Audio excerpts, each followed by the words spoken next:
이게 바로 PSG가 이강인을 간절히 원한 이유입니다. 세트피스 찬스에서 왼발 스페셜리스트 이강인은 1골 1어시를 만들어냈을 뿐 아니라 박세한 혼전 상황 상대 수비 6명에게 둘러싸였지만 특유의 볼 소유 능력을 발휘하며 키퍼까지 속여버리는 반박자 빠른 슈팅으로 멀티골을 완성시켰습니다. 자랑스러운 대한민국 대표팀이 만만치 않은 튀니지와의 친선 경기에서 4대0 완승을 기록하자 엄청난 반응들이 쏟아지고 있습니다. 특히나 전반전 답답했던 흐름을 완벽히 돌려놓은 이강인 선수의 활약과 전후반 뛰어난 피지컬을 바탕으로 한 역습 축구를 선보인 튀니지를 꽁꽁 묶어버린 차원이 다른 수비수 김민재 선수의 활약에 극찬에 극찬이 쏟아지고 있는 상황입니다.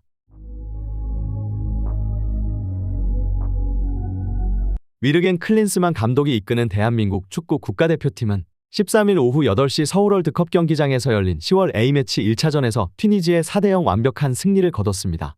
한국은 4-2-3-1 포메이션으로 시작했는데요. 원톱으로 조규성이 출격했고 이선에는 황희찬, 이강인, 이재성이 포진했습니다. 중원은 박용우 선수와 함께 선발 라인업에는 이름을 올렸었지만 예상치 못한 부상으로 제외된 황인범을 대신해 홍현석 선수가 이름을 올렸습니다. 제발 이번 경기에서 손흥민 선수에게 휴식을 주라는 여론에 귀를 기울인 것인지 손흥민 선수는 벤치 명단에 이름을 올렸지만 계속해서 선수들에게 응원을 넣어주는 손흥민이라는 존재만으로 선수들에게는 큰 힘이 되는 것처럼 보였는데요. 심지어 일부 네티즌들은 클린스만이 한국 대표팀 감독으로 부임한 후 제일 잘한 일이 바로 손흥민 선수에게 오늘 휴식을 준 것이라는 우스갯소리가 나올 정도였습니다. 튀니지는 피파 랭킹 29위에 최근 월드컵에 진출해 1승 1무 1패, 무려 프랑스를 제압하며 돌풍을 일으키며 만만치 않은 전력을 갖춘 팀이었는데요. 북아프리카 선수들 특유의 뛰어난 개인기와 탄탄한 피지컬, 직선적이고 빠른 역습은 역시나 위협적인 모습을 보여주었지만 오늘 경기에서 캡틴 완장을 차고 나온 독일을 씹어먹고 있는 김민재라는 벽에 막힌 선수들은 좌절하는 표정이 카메라를 통해 포착되기도 하였습니다. 대한민국 선수들의 번뜩이는 움직임에도 위협적인 장면이 나오지 않는 이유는 크게 두 가지입니다. 튀니지는 굉장히 잘 만들어진 팀으로 성공적인 세대교체 이후 네이션스컵을 위해 모든 준비를 마춘 상태로 보입니다. 수비 전술을 집중 점검하기 위해 온 것으로 보이는 그들은 선수 간 격유지에 최선을 다하고 있어 한국 선수들이 빈틈을 찾기 힘들어 보입니다. 두 번째로 한국팀의 공격입니다. 내려서 있고 피지컬적으로 강한 상대를 공략할 방법을 연구하지 않은 것으로 보이는 전술로 이강인을 통한 반대 전환 패스를 이용한 빠른 공격을 제외하고는 위협적인 장면을 전혀 만들어내지 못하고 있습니다. 감독의 전술 지시가 전혀 없었던 것으로 판단되며 후반전 적극적인 선수 교체가 없을 경우 무의미한 평가전으로 흘러갈 가능성이 매우 높습니다. 치열했지만 조금은 답답했던 전반전이 끝난 직후 라커룸에 들어갔다 온 선수들은 180도 달라진 모습을 보여주었는데요. 일부 전문가들은 전술 지시보다는 선수들의 동기부여만 하는 것으로 알려진 클린스만 감독의 지시보다는 캡틴 손흥민 선수가 토트넘에서와 마찬가지로 선수들의 움직임을 세밀하게 조정하고 특히 그동안 손흥민 시프트 전략으로 어떻게 움직여야 하는지 정확히 알고 있는 손흥민 선수가 이강인 선수에게 후반전 구체적인 움직임을 주문했을 것이라는 분석이 나오고 있습니다.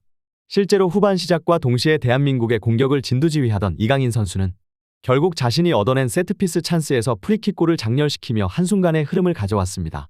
키퍼가 몸을 날리며 공을 막는 것처럼 보였지만 환상적인 궤적으로 빨려 들어가는 공을 도저히 막지 못하고 실점하고 만 것입니다. 이뿐만이 아닙니다.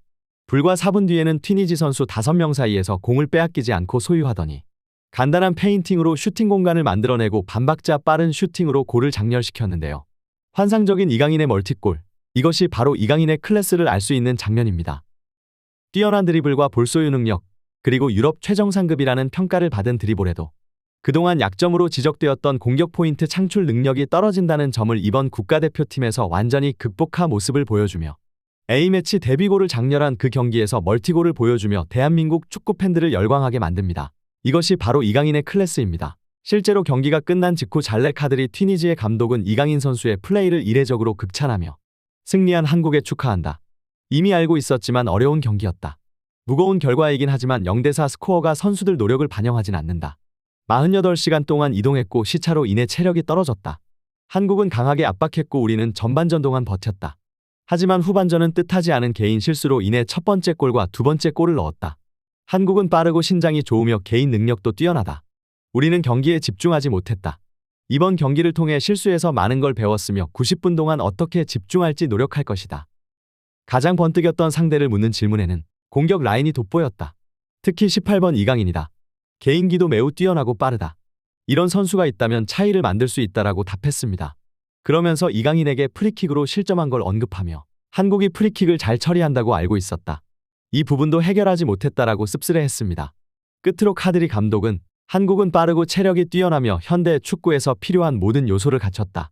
사실 오늘 경기는 너무나 무거웠다. 우리가 했던 노력을 반영하진 않지만 한국은 강팀이었으며 승리할 자격이 있었다라며 기자회견을 마쳤습니다. 이렇게 엄청난 활약으로 대한민국 축구 팬들에게 아시안컵에 대한 희망을 갖게 하는 자랑스러운 우리 대표팀 관련 소식 계속해서 탑클래스에서 전해드리도록 하겠습니다. 구독, 좋아요 눌러주시면 영상 제작에 정말 큰 힘이 됩니다. 우리 자랑스러운 탑클래스 선수들 소식 전해드리는 탑클래스TV. 구독, 좋아요 눌러주시고 시청해주신 여러분이 오늘의 탑입니다. 진심으로 감사합니다.